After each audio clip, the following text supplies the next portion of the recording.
Hi everyone, my name is Daniella Simari. I am a junior studying biological sciences here at Arizona State University, and I'm taking this HIV and AIDS course just to learn more about it. I don't know much about it to begin with, and I'm hoping that I can take some of the information that I learn in this class and educate others and apply it in my everyday life. So with that, I want to start talking to you a little bit about prevention for HIV, and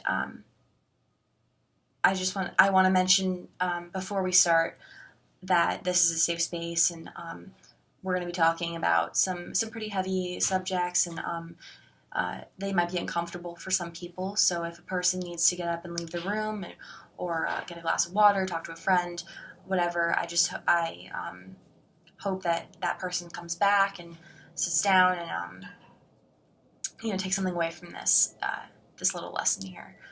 So with that, let's get started. Firstly, let's talk about what HIV stands for. It stands for human immunodeficiency virus. Human immunodeficiency virus. And there is no cure for HIV. Throughout the entire globe, no one has found a cure for HIV, but it is very treatable. There are great treatment options for people who have contracted HIV out there, and it is also 100% preventable. So again, there's no cure, but it is treatable and totally preventable. So let's talk about some ways that we can prevent HIV in our lives. So firstly, we're going to use the ABCs, and let's start with A, and that stands for abstinence. So this would mean that someone refrains from the following: oral sex, vaginal sex, or anal sex.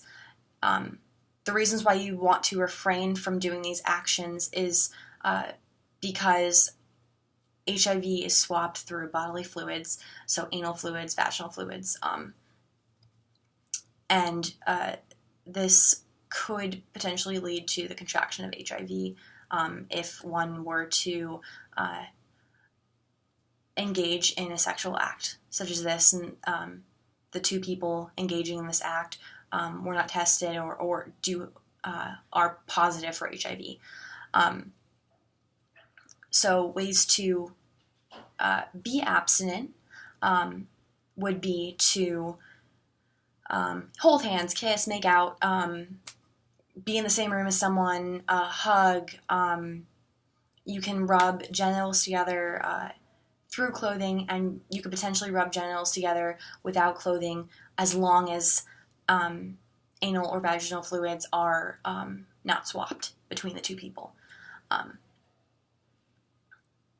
So again, abstinence, you would do everything but have fully penetrative anal sex, fully penetrative vaginal sex, fully penetrative oral sex.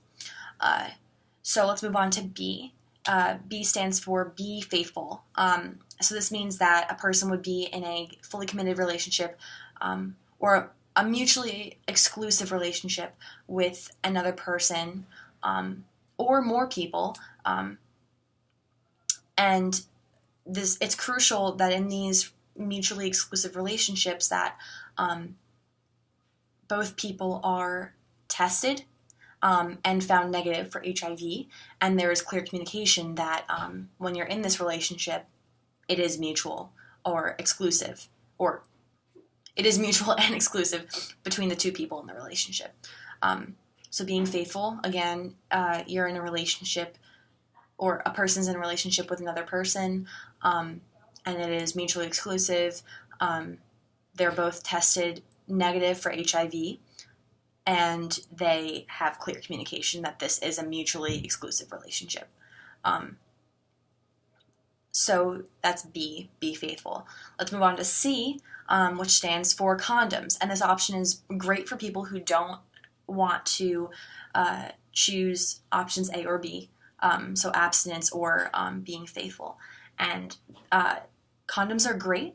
They are proven to be 99% effective if used correctly. A lot of people think that double bagging it is a great way to prevent the transmission of sexual diseases even further, and that's just not the case. If you double bag it using 2 condoms at the same time, you will break down the 2 condoms and prove that, and make both condoms completely ineffective.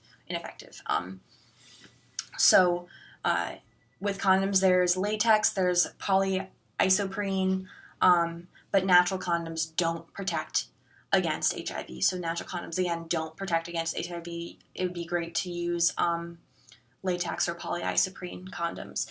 And there are both male condoms for the penis and female condoms that can be inserted into the vagina. And they can, you can put them up there, or a person can put them up there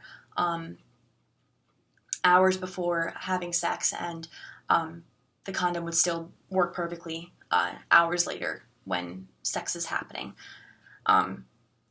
So let's run through the ABCs one last time. So A stands for abstinence, and this looks like holding hands, making out, everything but fully penetrative sex.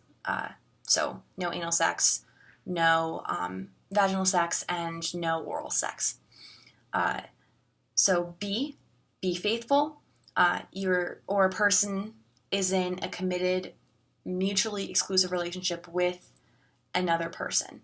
And there is clear communication, and both people have been tested for HIV and found negative for HIV. And C, condoms. So A, abstinence, B, be faithful, C, condoms. Use the ABCs and you can keep yourself and your loved ones completely HIV free. So that's my spiel. I hope you learned a little something today. I know I did, so thank you.